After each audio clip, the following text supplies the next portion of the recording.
Bismillahirrahmanirrahim. Assalamualaikum warahmatullahi wabarakatuh. Bertemu kita lagi pada malam ini ya. Besok besok maka terkurunglah semula orang-orang di Kuala Lumpur, wilayah Persekutuan Putrajaya dan Selangor termasuk saya lah ya. Kita terkurung sekali lagi dalam situasi PKPB Pergerakan Kawalan saya pun lupa orang bersyaratnya nama tu. So yang saya dah janji dalam situasi topik kita malam ni, situasi pasaran semasa PKPB. Agak-agak bagaimana situasi pasaran saham semasa PKPB ya. Okey, jadi kalau saya nak mulakan, apa yang saya boleh mulakan di sini adalah semasa bulan bulan 4, bulan 5, bulan 6 yang lepas tu awal live ya. Okey, sekarang saya memang tukar saya tukar waktu live FB saya. Dulu saya suka mula pukul 10 kan. Pukul 10 kadang-kadang saya selalu terlajak selalunya dalam 1 jam. Jadi 10 tu dia sampai ke pukul 11 kan. 11 tu ialah kepada ramai daripada kita ni dah agak lewat untuk masuk tidur kan. Jadi saya daripada sekarang insya-Allah saya akan mulakan FB saya, FB live ni pada pukul 9.30 malam. Mungkin menjangkau ke pukul 10.30 lah kalau saya larat nak bercakap lah ya. Sebab saya selalu ni kalau mula bercakap ni cara santai namanya kan. Tak tahulah, ada je kadang benda kan mula bercakap dia kan daripada satu topik ke satu topik. Sebab ini kira memang pun kita punya, dengan saya ni kita panggil borak-borak sahamnya. Bukanlah belajar saham, kelas saham ke apa kan, borak-borak santai ya. Okey, Waalaikumsalam kepada semua yang mengucapkan Assalamualaikum kepada saya ya. Itulah sejarah bulan 3. Kalau you tanya bulan 3 ni, sebenarnya bulan 3 tu masa tu kemuncak kejatuhan ya. Kemuncak kejatuhan.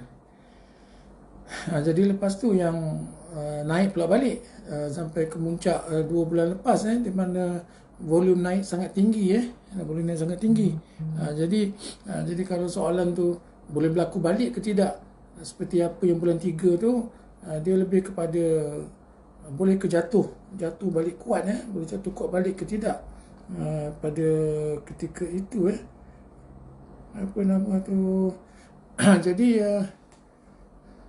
macam mana tadi nak cakap kita punya topik ni kan. Ni satu lagi saya upkan.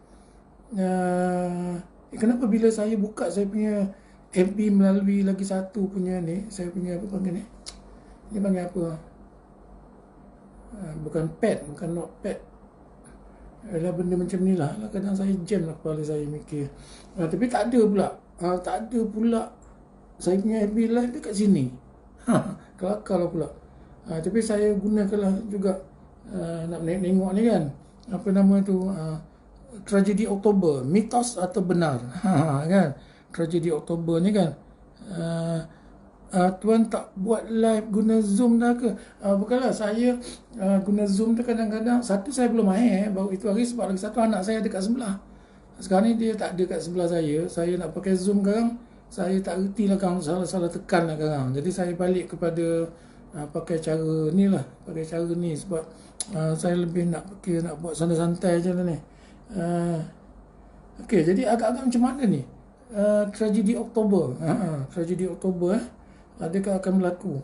Dari segi sudut pandangan sentimen analisa sentimen politik dalaman sekarang ni agak kecoh lah akhirnya. Kita panggil agak kecoh lah, senang cakap lah. Agak kecoh. Tapi dari apa yang kita dah tengok sehingga pagi tadi dan sehingga sepanjang hari ni, nampaknya tidak mendatangkan apa-apa, apa panggil tu, secara negatif lah, especially kita di sini bercakap tentang pasaran saham kan. Tidak ada apa yang nampaknya negatif lah ya, negatif. Oh, saya belum buka lagi kot. Oh, puncanya saya belum buka.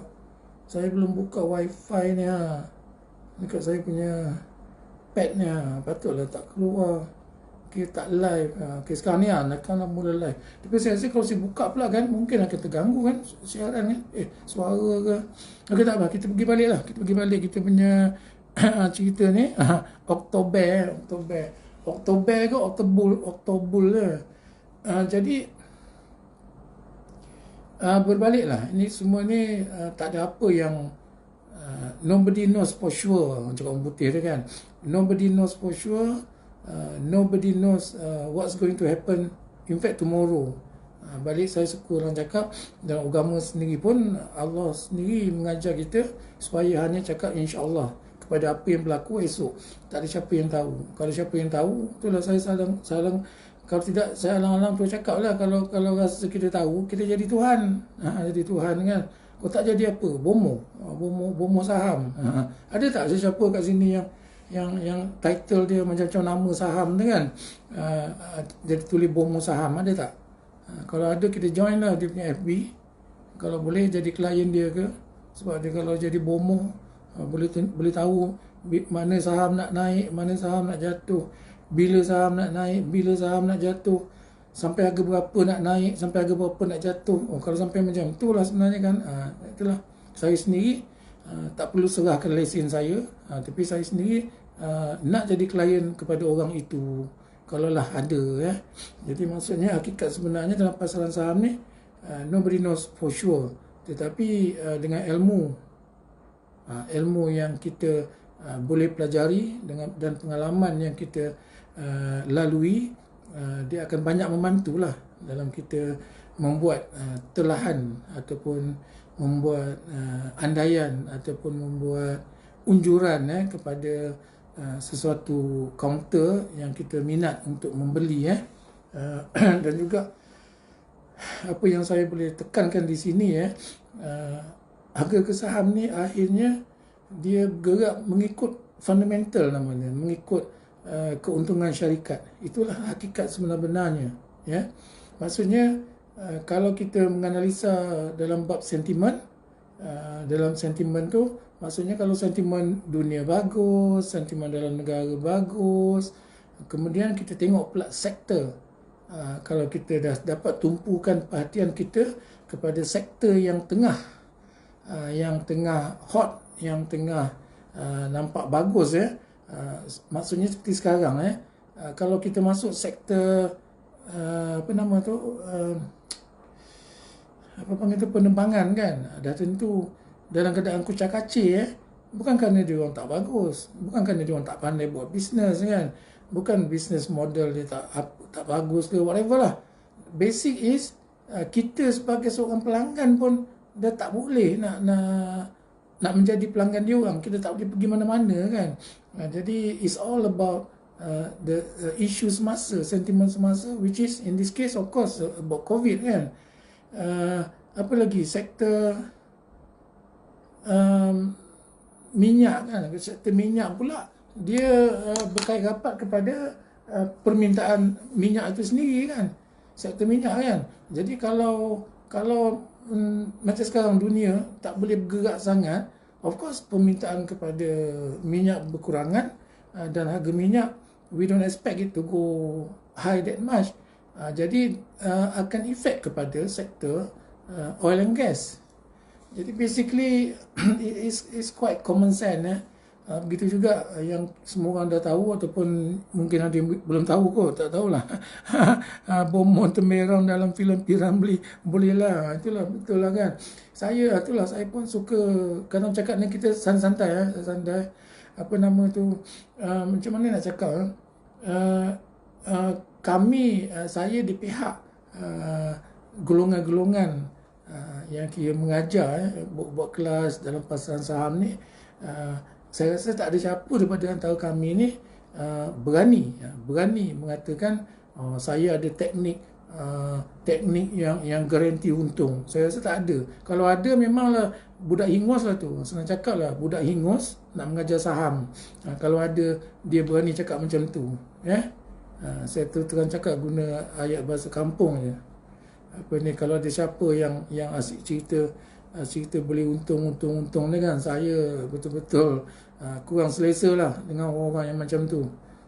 Because saya tak nak dengan statement dia orang ataupun cara-cara dia orang punya approach tu sehingga boleh membuatkan you all yang newbie ni, yang panggil newbie ataupun masih baru dalam pasaran saham tersalah anggap ataupun hanya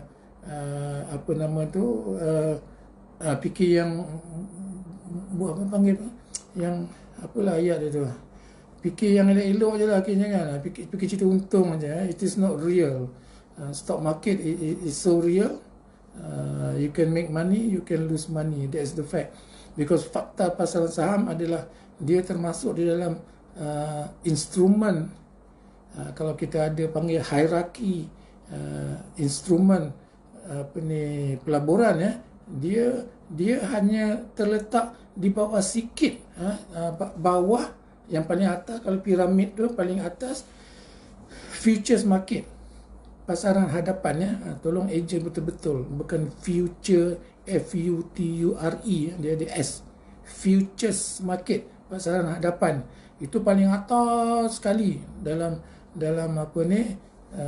piramid urus niaga, piramid pelaburan, termasuk juga forex. Dia berada dalam kategori paling atas tu ya. Dan pasaran saham juga bawah tu sikit je. Dan dalam pasaran saham pula boleh dibagi lagi. Kalau kita pula masuk dalam kategori membeli kaunter-kaunter spekulatif ni, dia masuk balik kepada saya, dia masuk balik kepada level yang paling high risk tu lah, the highest risk tu. Dia naiklah balik ke atas, masuk dalam piramid yang paling atas tu. Kemudian lagi satu, kalau you all main kontra pula kan, main kontra. Padahal kalau you main kontra ni, kira mainnya pakai limit ni, you all lagi atas daripada pasaran hadapan, ataupun lebih kurang lah macam pasaran hadapan. Sebab menggunakan share yang you ada, dapat limit, dan memang lebih kepada hakikatnya untuk main kontra, bukan nak pick up lagi share tu kemudian kan. Pasal saya selalu sangat membebel, menekankan kepada you all, kalau yang masih tak tahu tu jangan terperangkap. Nanti you akan salahkan broker saham, you akan salahkan remiser you, kenapa tak beritahu tu betul kan. Kalau you tak tahu, kalau you tahu sendiri, lepas tu nak cuba nasib, Kang saya mula cakap cara bahasa kampung, bahasa apa ni kan, no way lah, to be frank to you lah kan, tak semudah itulah dalam pasaran saham ni, tak semudah itu. Ni kenyataan. Nak kata-kata yang kalau konon main kontra tu kan, dah habis lah bungkus lingkup, cakap kampung je, malah nak cakap ni kan. Kau tak faham lagi apa yang saya cakap tu, buatlah. Cakap Negeri Sembilan ni, saya bukan Negeri Sembilan ni, dia banyak campur ekor buek lah, dan dah buek dulu dah. Kalau orang lama ni, kalau dengar you all cerita ni kan, dia kata macam berjudi lah, senang cakap lah, macam berjudi, main kontra ni macam berjudi, berapa kali untung. Yang cerita untung tu ialah sedap cerita untung kan, tapi hari tu tak kena. Jadi saya dah mula mengomel ni, membebel, terkeluar topik sikit, tapi saya nak tekankan lah, you are welcome to go into the stock market, tapi jangan terperangkap dan jangan salah faham dengan janji-janji manis ataupun menjanjikan bulan dan bintang. It doesn't work that way. Saya rasa realiti pasaran saham ni very hard, nanti tak tergigit ya. Jadi balik kepada muda-muda ni, saya tak kata tak boleh kan, boleh masuk market, tapi maknanya kalau boleh cari ilmu dululah, cari ilmu kan. Dan sebenarnya basic sebenarnya saham ni, itulah saya kata balik, saya patah balik kepada cerita sentimen tadi kan. Maknanya kalau kita masuk dalam sektor yang bagus, Balik sebagai contoh, masa COVID ni tu hari sarung tangan kan, sampai tutup muka, apa lagi?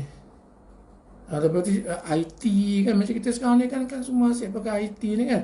Jadi itu semua sektor yang nampak dia panggil growth sector, sektor yang masih membangun, dan kata-kata ramai-ramai orang buat duit kan. Sebab akhirnya fundamental syarikat tu, maksudnya syarikat tu akan buat duit. Jadi basic, very basic. We should invest in companies that make money. For us to make money in the stock market, you have to invest in companies that make money. Masalahnya macam tadi siapa tulis tu kan, masalahnya kita sendiri akhirnya akan terperangkap dengan saham-saham spekulatif ni. Memang jahat lah. Saya saya cakap kampung ni lah, bukan saya cakap saya dekat atas stage ke masa ni kan. Ini cerita membebel konten-konten spekulatif ni memang jahat. Dia nak bunuh kita. Macam itu hari kan, dia sedut kita, dia sedut masuk. Saya ada mention kan masa live saya dekat tepi pantai masa tu kan, volume dah terlampau tinggi, unbearable kan. The market sucks, all the new player, sedut duit kita, diam tak diam semua tergantung dekat atas. Jadi saya rasa dah ramai pun dekat sini kalau yang dah mula main market dalam the last few months, then you know how hard is the market can hit us to reality. Kalau konon sebelum tu nak cerita kejap-kejap tunjuk untung 100% lah, 200% lah, 500%, yes, it happened that time kan. Tapi sekarang ni apa cerita yang selalunya pula kan, yang saya nak cerita dengan you all ni, termasuk bab sentimen ni kan, sentimen individu kita ni kan, sentimen peribadi kita ni, yang paling sebenarnya bahaya kan, apabila you mula masuk pasaran saham dan you orang kata you terbuat duit, secara senang, you termasuk semasa market tengah bull. Itulah sebenarnya paling jahat sekali, situasi paling jahat kepada yang berlaku kepada you sebagai orang baru. Sebab you akan mula hilang akal, you rasa you lah yang paling pandai. Apa saja kalau orang lain memberi ingatan atau apa-apa pun mula dah menuduh, mengatakan orang tu dengki dengan you dan sebagainya, ya. Dan benda itu normal. Dan akhirnya you lah yang akan kecundang nombor satu. Sebab orang kata you rasa you dah boleh kuasai pasaran, you dah rasa you jadi raja di pasaran kan. Dan akhirnya satu hari nanti akan keluar market, akan keluar statement bila you akan rugi, guarantee you akan rugi. Jadi istilahnya the market will humble you. Dan kebanyakan orang lama ni memang ayat dia, the market has humbled us. Maksudnya tak ada siapa akhirnya yang berani mengatakan dia lah yang paling hebat, dia lah paling terror, dia lah paling pandai dalam pasaran saham ni. Tidak ada ya. Saya dah membebel kan, counter goreng ni mainan jerung. Okey sebut macam tu bagus. Kadang-kadang definisi ni ada sedikit bukan kata salah, betul ya. Tapi saya suka mengistilahkan jerung ni sebagai institusi pelaburan yang besar-besar, dana-dana besar. Saya lebih suka memanggil dia orang tu sebagai jerung ya. Tetapi yang jahat-jahat ni memang sebenarnya term betul dia, biasa dia sindiket.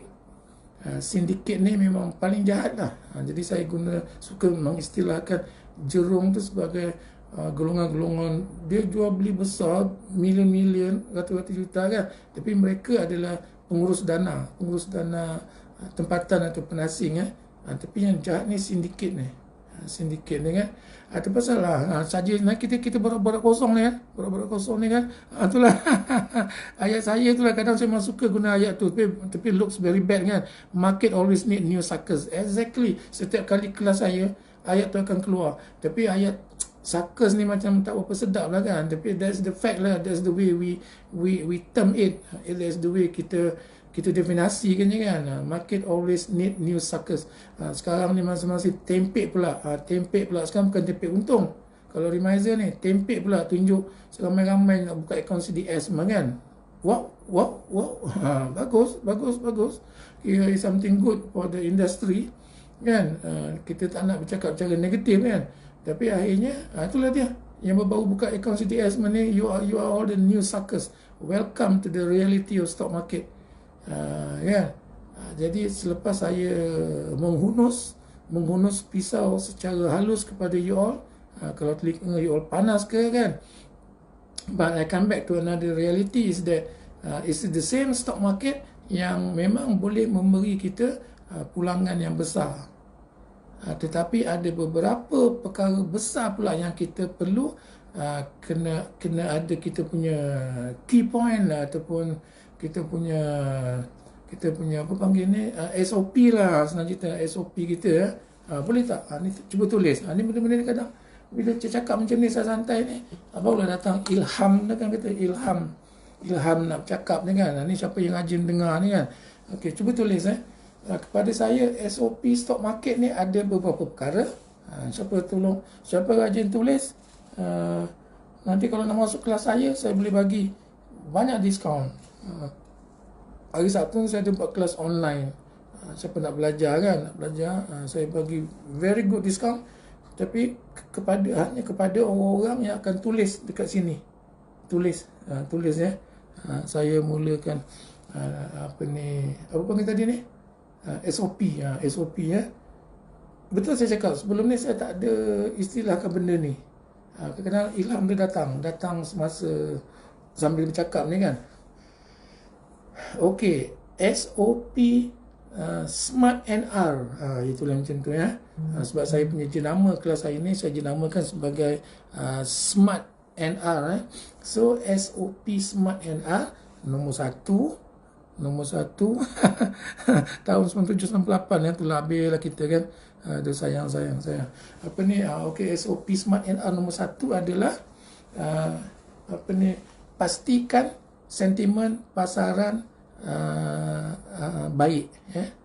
Nombor satu tentukan sentimen pasaran baik, bagus ya. Nombor dua, pastikan kita memilih saham-saham syarikat yang panggil apa tu, nombor dua ni kira sektor, saham-saham syarikat sektor yang sedang berkembang. Saya ulang cakap balik lah. Maksud sektor tu macam kalau kita salah pilih, kan, sektor apa panggil penerbangan, wrong sektor, kan. Dan kalau kita pilih sektor saya ulang cakap lah balik sektor IT dengan sarung tangan, itulah yang bagus. Dan ke depan we never know. In fact we never know, mungkin akan ada satu sektor lain yang akan muncul pula dalam pada sebab the whole world, dunia ni bergerak dynamic. Kita tak tahu apa yang akan berlaku next, kan, macam apa yang berlaku pasal pandemik ni, kan, kita tak tahu.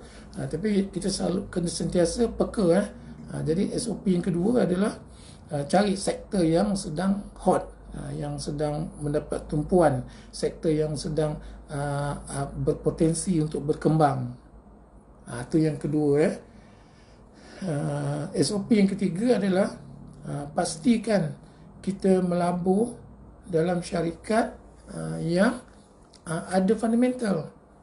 Dan pun balik, kalau cakap kampung tu, ada fundamental ni mana syarikat yang buat duit lah. Apa cerita? Kau tanyalah fundamental tu apa lah, macam susah nak fikir lah. Terbayang-bayang EPS, PE ratio lah, benda lah, kan. Revenue lah, earnings lah, net profit lah, kan. Tak apalah, lupakan benda tu. Asalnya cari syarikat yang buat duit. Kalau syarikat yang rugi tu, selagi boleh elakkan. Kalau nak macam semalam cerita tu, kan, counter PN17 begitu, kan. Kalau masuk untung banyak, kan. Tapi the risk is very high lah. Sebab asasnya kita melabur dalam syarikat yang sedang rugi, yang sedang tenat. Jadi selagi boleh cuba elakkan melabur dalam syarikat yang rugi. Dan SOP dia maksudnya melaburlah dalam syarikat yang buat duit, company yang ada fundamental dan ada earning growth. Itu dah ke nombor apa tu, nombor 3 kan. Kemudian terusnya pastikan kita membeli syarikat yang saham dia berada di dalam major uptrend. Tolong tulis ya. Ini sangat penting ya. Kalau bab analisa teknikal ni pula, kau pusing lah, kau belajar lah selagi benda lah, Bollinger Band lah, middle band lah,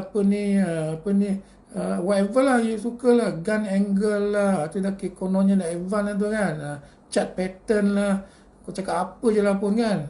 Last kali yang penting, yang very very basic about technical analysis adalah kita beli dalam syarikat yang sedang membuat major uptrend. Please remember that. That is the number one keyword tentang analisa teknikal ni. Selain daripada karang nak bercerita lah Murobuzu ke, Hammer ke, apalah sebut je lah kan. Kadang-kadang masa-masa ni pandai betul kan. Jangan nak menunjuk pandai je dah. Pakailah semua apa benda yang you rasa you selesa. Nak pakai Elliott Wave ke, nak pakai apa ke, pakai. Alang-alang belajar kan, dalam belajar pakai. Tapi basicnya, basic rule-nya, apa lagi, RSI ke, stokastik ke, parabolik ke, pakai. Tapi basicnya, cari counter yang dalam major uptrend. Kalau kita cuba trade dalam counter dalam tengah major downtrend is very very very difficult to make money. Sebab kita go against the trend nama dia kan. Itu pasal dia cakap orang putih dia kalau pas analisa technical ni, trade with the trend. The trend is your friend. Macam tu ya. Yes, you are right. To me, the best is you can have SMA. You can start with SMA 10 untuk 2 minggu, SMA 21 untuk 1 bulan, SMA 50 untuk quarter basis, SMA 200 untuk yearly kan. The best is trading above all this SMA selagi boleh, kalau boleh. Tapi sekurang-kurangnya dia mesti trade above 50 and 200 tapi dia lagging sikit lah, dia become a bit lagging. Jadi kalau nak buat semua SMA tu daripada 10, 20, 21 tu kira monthly lah kan, and then quarterly 50, and then yearly kan. If the price is trading above, that is one of the best formula lah. Jadi kalau kita combinekan semua tu, maksudnya syarikat tersebut berada dalam sektor yang tengah hot. Syarikat tersebut pendapatan dia, earnings per share dia, pendapatan sesaham dia atau pendapatan lah pendapatan syarikat tersebut untung.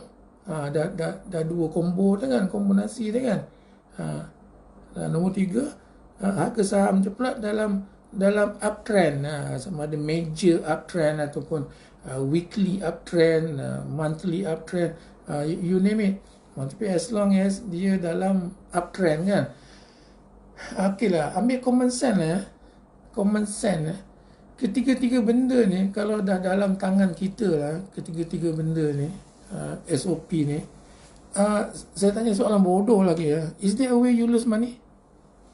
Is there a way you can lose money if you have these 3 SOP yang you follow?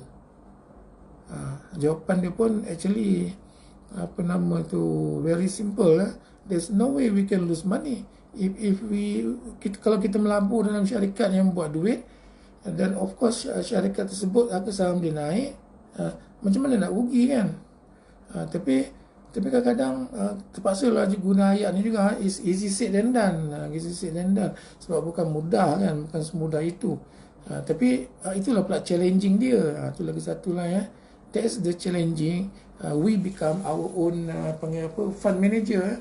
Kalau tidak seperti dulu, minta maaf lah guna ayat bangsa kadang-kadang kan. Saya bukan nak racist Kalau macam orang Melayu, tak reti melabur, letak adalah ASB, diam-diam berbodoh dia dapat kan, dividen kan. Tapi sekarang dah dividen tu pula rendah. Lepas tu pula kan, zaman dulu, zaman daripada arwah mak saya melabur ASB tu, zaman saya semua, there is no such thing as pinjaman untuk ASB. Tak pernah. Mak saya meniaga kecil-kecil, simpan duit bawah tikar, dah kumpul-kumpul, kita pergi ke, masa tu apa, pejabat pos pejabat pos, simpan duit kat ASB kan. Dan pernah ASB bagi bonus tu, tak silap saya, tahun 80-an macam tu, bagi bonus yang sangat besar. Saya lupa 1-to-1 ke, bagi bonus yang sangat besar kepada orang yang menyimpan selama 10 tahun ke macam tu ya. Itu zaman tu telah berlalu. Maksudnya ketika itu memang pasaran saham pun bagus, syarikat-syarikat banyak yang disenaraikan bagus-bagus kan. PNB pun menjadi salah satu penerima lah, akhirnya penerima apa panggil ni, yang dapat benefit lah from the government punya, masa tu panggil apa lah, yang kalau dekat UK tu pun dia panggil apa lah, maknanya alah apalah ayat tu, alah maknanya semua agensi-agensi kerajaan ni bukanlah macam company ni lah, macam kat sana tu masa saya kat UK tu kan, British Telecom, British Gas, apa panggil tu, apa lagi lah, benda-benda lah, apalah British apa tu kan, daripada syarikat kepunyaan negara, dia listed kan, then happen in Malaysia. Selagi TNB, selagi apa lagi kita apa benda pesen ni, lampu TNB, Telekom kan, besar-besar kan, semua tu yang agensi kerajaan tu diswastakan, dan semasa itulah Proton kan, masa itulah paling ramai semua golongan yang semua pelabur lah, termasuklah juga, minta maaf cakap lah masa zaman tu saya ingat lagi, kalau UMNO ni pula setiap bahagian ke, setiap cawangan ke dapat 10 lot, buka jari pertama garanti untung, macam tu kan. Jadi masa tu mudah untuk buat duit, dan PNB sendiri pun jadi beneficiary lah ketika itu ya. Dan sekarang saya rasa semua struggle, it's not easy. Buka-buka ni kadang-kadang ada masa kan, ada musim kan untung, ada musim kan tak untung kan, yang panggil IPO ni kan, DIY ni walau-malam lah ya. Apa nama tu, saya kadang-kadang baca-baca sikit lah. Okay, so siapa yang menulis ni, dia nulis ni, dia masuk 4 SOP kan, pasti membeli kontrak appraisal. Okey, yang kelima saya ada tambahan yang kelima, untuk malam ni lah kita belajar santai-santai macam ni lah Yang kelima adalah kita kena pastikan kita dalam emosi yang stabil.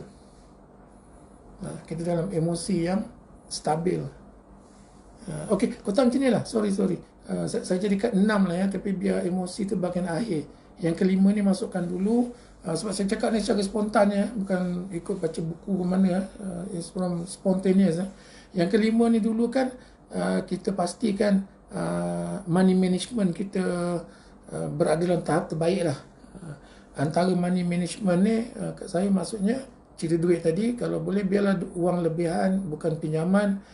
Yang kedua, tentukan portfolio kita tidak terlalu kecil, tidak terlalu concentrate lah, macam Putih cakap tu, don't put all your eggs into one basket kan. Jadi what is the best basket portfolio dalam pelaburan saham? Pun saya terus jawab, saya rasa maksimum 10 lah kalau kita melabur. Melabur long term, you can have 10.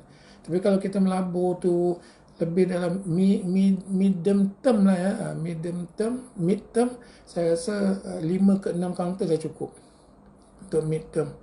In fact, kalau sekali-sekali kita menggatal kan, nak trading, nak short term trading, boleh lah sekali-sekali kan, saja sesuka kan, gatal pula tangan kan, tengok counter ni naik, counter tu naik kan. Kalau counter spekulatif ni menggatal juga, mainnya lah 1-2 counter macam tu kan. Dan pastikan amount peratus yang kita masuk untuk spekulatif punya stok ni, you have to limit that to the very minimum lah kan. I don't know how many percent, 10%, 15%, that's the most on speculative stock. Dan kalau boleh, maknanya money management ni you have to be very very tight lah, and follow strictly lah on our own money management ya. Try to follow strictly, because otherwise the moment kita huru-hara kan, memang susah lah. Kita akan terperangkap. Akhirnya pula kan yang biasa berlaku kalau kita tak betul dalam membuat portfolio, balance portfolio dalam money management ni, apa yang akan berlaku kan, sedar tak sedar kita tersuck in. Tu ayat zaman, kita tersuck in. Tengok kan, semua portfolio kita tu semua counter spekulatif. That can happen, that can really happen, that can really happen. Jadi hati-hati, kita kena sentiasa on money management tu, jenguk kita punya portfolio, dan make sure yang saya cakap tu, portfolio should be no more than 10 lah. No need to have too many kan. Untuk betul-betul melabur ni 10 pun dah banyak tu untuk kita monitor, untuk kita follow kan. Dan among 10 tu mungkin 1-2 counter untuk trading, short term trading 5-6 counter untuk panggil mid term, ataupun kita panggil aku tak pun trading, tapi bukan intraday, bukan nak main kontra ni, tapi katakanlah on swing trading kan. Sebenarnya itulah banyak benda yang kita boleh belajar from time to time. This is about SOP nombor 5 nombor 5 on money management. Of course, last but not least is all about emotional lah pula, kawalan emosi. You tulis lah, cakap Melayu lah, kawalan emosi. Kawalan emosi ni lah pun yang sebenarnya dalam pada nombor 1, SOP nombor 1, 2, 3, 4, 5 ni kan. SOP nombor 5, nombor 6 ni lah yang paling susah. Yang paling susah adalah kawalan emosi. Yang itulah kita kena sekarang ni, isteri saya ke ramai kawan saya, dia orang dah suka panjat gunung, panjat bukit, panjat gunung. Jadi kita pun mungkin kena panjat gunung, tak tahu lah gunung mana, mencari seorang sifu yang boleh ajar kita tentang kawalan emosi. Kerana kawalan emosi itulah yang paling susah. Yang dia bukan macam ni tau, dia boleh apa panggil kalau kita tak ada nombor 6, SOP nombor 6 ni, mana kalau kita tak dapat mengawal emosi kita, dia akan menghancurkan segala-gala yang lain tu. Dia akan menghancurkan semua SOP kita daripada nombor 1, 2, 3, 4, 5. Hilang semua SOP tu. Bila kita tak dapat kawal emosi. Dengar sana, dengar sini, terkejar sana, terkejar sini, kejar harga. Itu istilah kejar harga tu kan. Dalam keadaan kita tak dapat kawal emosi, dan kejar harga tu pula, kita patah balik lah contoh kan, kita kejar harga. Kejar harga tu counter yang spekulatif. Counter spekulatif tu sebenarnya sentimen dia sentimen yang direka-reka. Itu lagi satu kena faham sentimen yang direka cipta di dalam pasaran oleh sindiket. Bukan sentimen yang betul, bukan yang betul, tapi direka cipta oleh sindiket. Dan akhirnya dekat sekali minta maaf cakap guna ayat tu, for them to suck us in, kan, they suck kita masuk, akhirnya kita terjerat, terbeli di puncak bahagia, tidur di bucuk, menangis di bucuk katil, macam-macam lah ayat sekarang ni kan. Jadi kalau boleh 6 SOP tadi tu, 6 SOP tu buat elok. Saya dah ngomel dah dekat 10 suku dah. Itulah kenapa cerita, apa lagi nak cerita ni. So untuk malam ni please you write down semua tu. Apa nama tu, itulah kalau ada daripada you all nak belajar betul-betul dengan saya. Saya buat kelas hari Sabtu ni saya buat online lah. Saya buat online. Yang ujung bulan offline tu ada kemungkinan besar terpaksa ditunda ke hari lain lah, sebab PKPB ni kan. Tapi yang kalau kita sekarang ni terperangkap dekat rumah ke whatever, market pun tengah slow ni kan. This could be about time for us to learn something new, ataupun just to structure our knowledge. Sebab separuh daripada you all ni mungkin betul-betul newbie kan, tak tahu benda kan. Tapi separuh ni dah tahu, dah pandai, dah banyak baca, banyak iklan macam-macam ke, dengar sana sini kan. Tapi it might not be structured.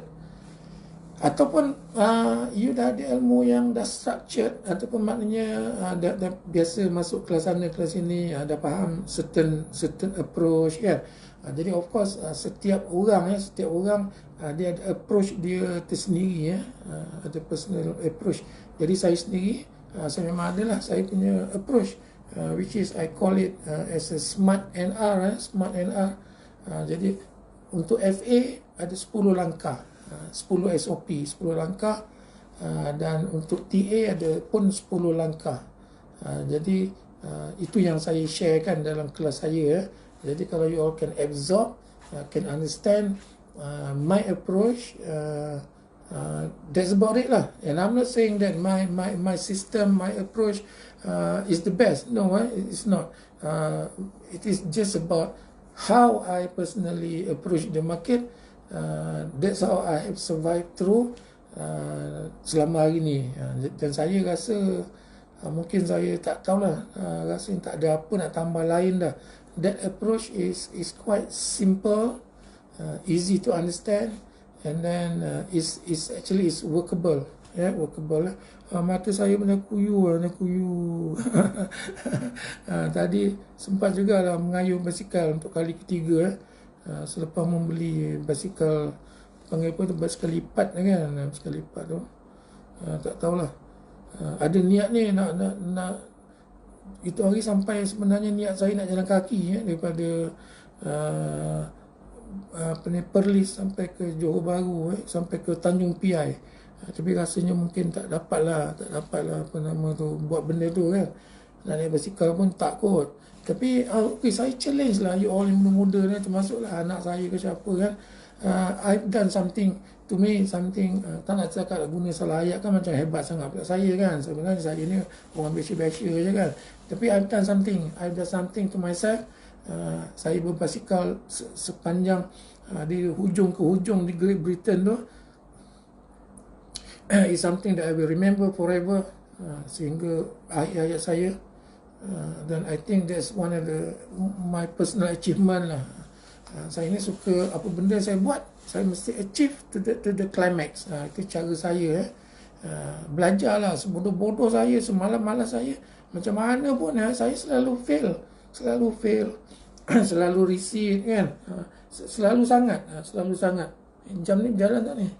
Selalu sangat. Setiap kali daripada yang paling jahat masa universiti lah, masa sekolah okey juga lagi kan. Tapi bila saya tak sampai cita-cita nak jadi pilot tu, jadi dah tak ada cita-cita masuk universiti tu, just whatever lah, pure luck ke whatever kan. Nak lulus tu I struggle because I tak ada target kan.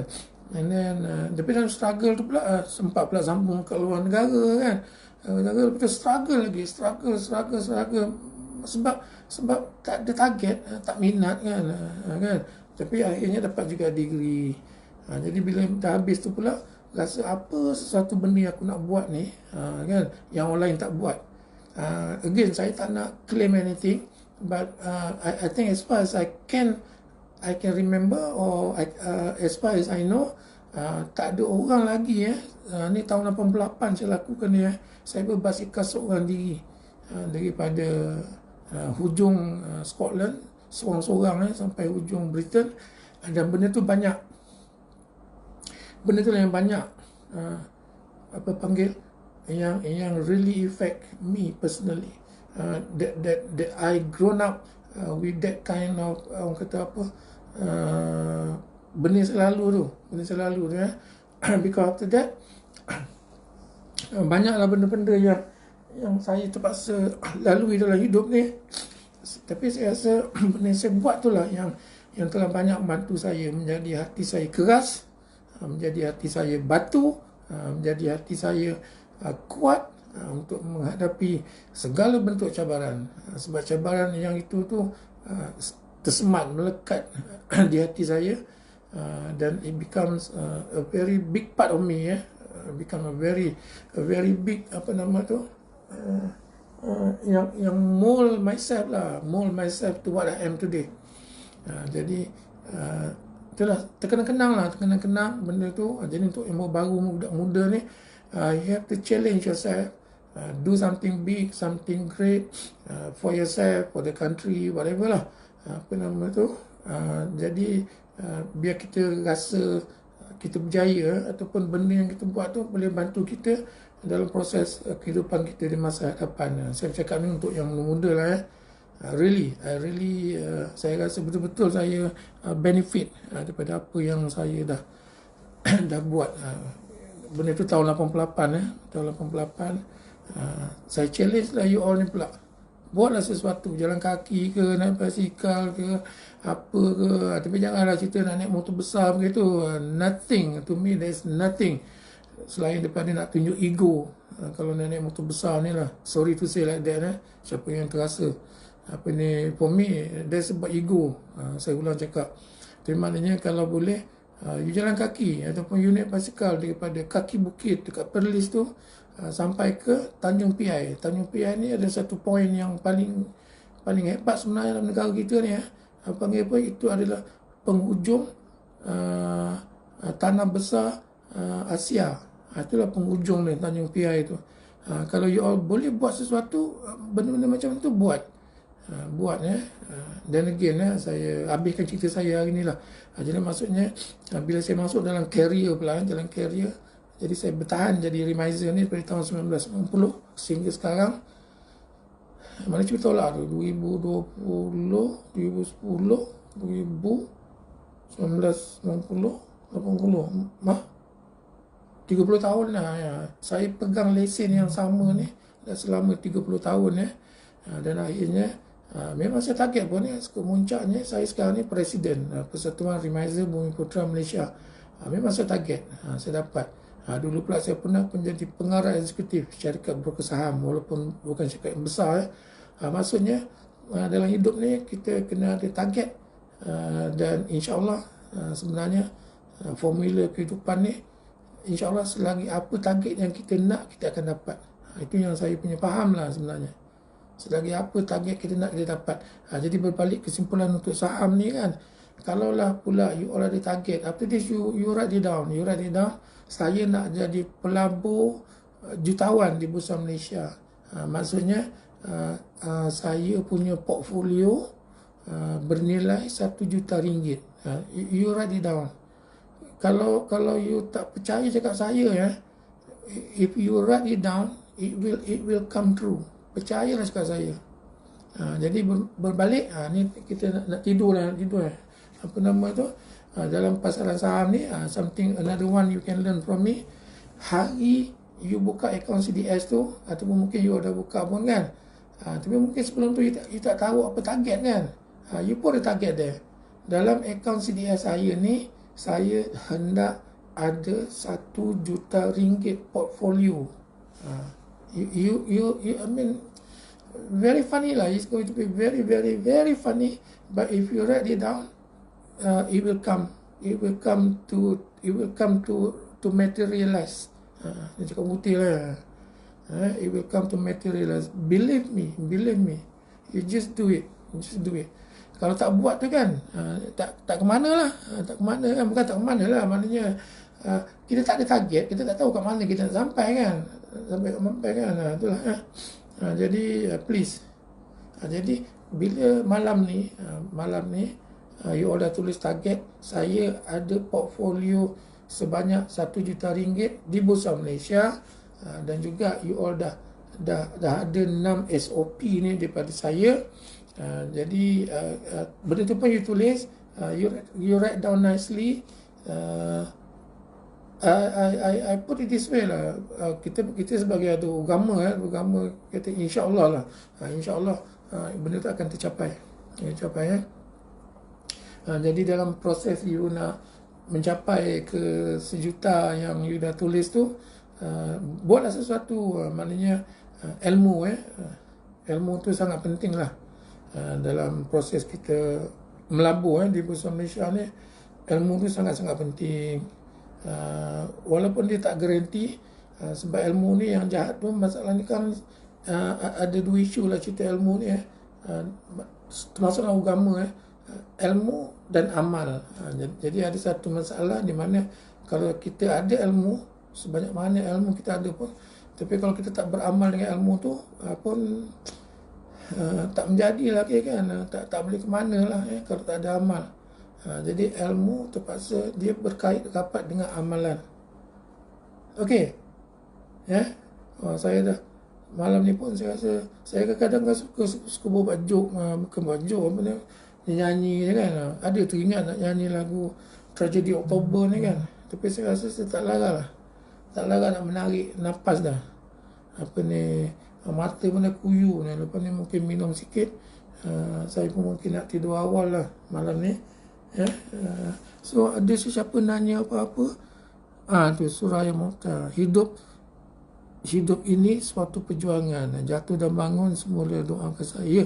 Kita sama-sama kita sama-sama mendoakan semua orang yang mendengar FB Live ni, dan juga kepada yang tak sempat mendengar pun, kalau mendengar kemudian, kita doakan kepada semua orang supaya semua akan berjaya di dunia dan akhirat.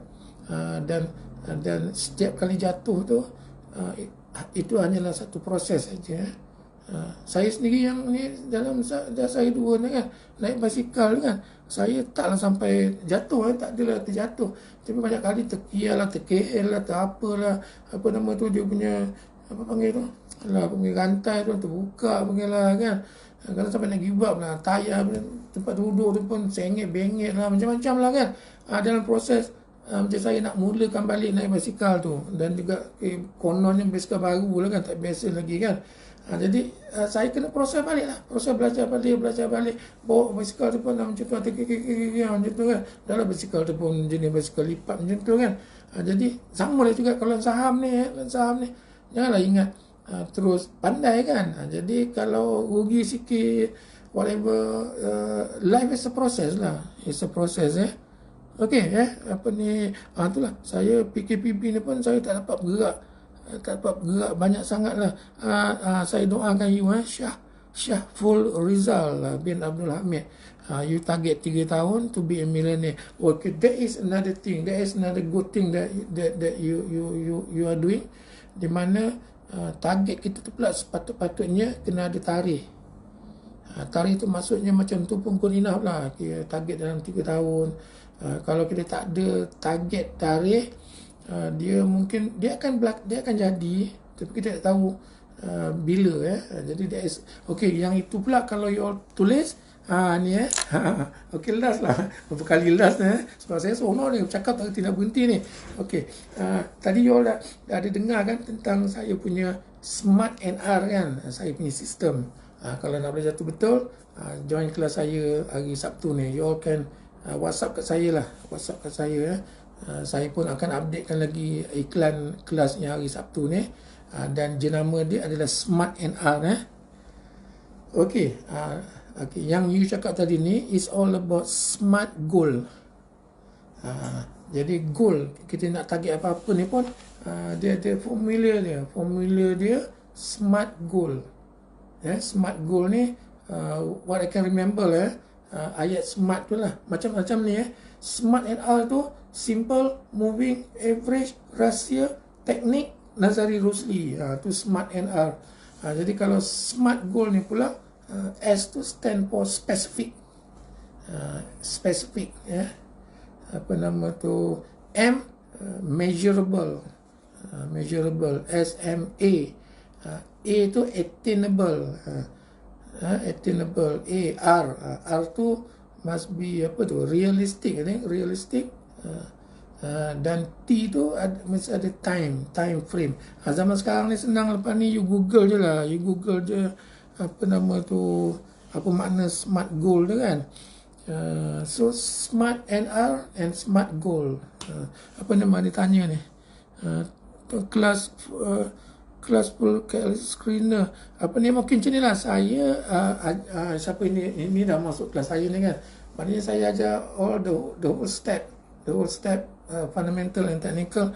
But obviously after that, of course I'm using KLC screener as my sebagai wadah saya sharing lah sebab mata saya dah terbiasa dengan KLC screener tu. Jadi saya nampak tengok kat mana step tu kan. Mata saya dah biasa. Dan mata saya dah biasa pula, saya lebih biasa pula menggunakan handphone punya version. Bukan apa nama tu, komputer punya version. Jadi bab tu pun sebenarnya akhirnya tak ada mana yang lebih elok, mana yang lebih tak elok ke whatever, no. It's all about mana kita dah terbiasa. That one is a process jugalah. You nak pakai yang mana, apa yang mata you selesa. Kalau nak pakai handphone, pakai handphone. Kalau nak pakai komputer, pakai komputer. Macam tu lah ya. Okey. Akhirnya okey punya okey dah, berapa punya okey dah. dah 10 ni lah. Oh, minta maaf. Wan Gaya, Wan Yusof saya minta maaf. Masa smart goal tu bukan goal GOLD goal tu GOAL. Maksudnya apa benda target kita tu, kita punya target tu jadi smart goal GOAL goal apa nama tu. Minta maaf saya apa ni, saya beritahu kat you lah. So okey, sehingga kita bertemu lagi di siaran lain, dalam siaran lain Oh tu, kalau yang saya punya tu pula kan, Smart NR tu sebenarnya Simple Moving Average Ratio Teknik Nazari Rosli. Itu sebenarnya apa ni, betul ya Ahmad Sabri kan. That is one of my reason. Phone version ni senang dibawa, senang itulah, sampai ada masanya pula kan. Sampai ada masanya pula, sampai yang benda yang bunyi tak elok lah tu kan. Tengok market ke tengok apa dalam tandas. So senang bawa handphone kan. Kalau komputer, laptop kita tak boleh bawa kan. Tapi sampai benda yang tak sepatutnya pun kita buat pula kan. Sambil lepak-lepak kat tandas kan, boleh tengok KLC screener kan. Tapi kalau boleh elak-elak pula benda tu kan. It's not very nice kan. Sekarang dapat idea, dapat nak menekan komputer tu daripada dalam tandas kan. It doesn't feel good lah. Kalau boleh lah, cuba elakkan lah. Apa lagi tu, saya tak sempat dengar perkongsian masa Tuan menangis tadi sebab dalam kereta. Aduh, itulah saya kalau cerita dia pasal musik mesti ada bapa nak menangis. Sebab saya hidup saya selalu macam-macam. Apa nama tu? Semua sudah lalu lah. Okey lah. Kan senangin lagi ni. Okey, kita jumpa lagi senang-senang ya. Okay. Assalamualaikum warahmatullahi taala wabarakatuh.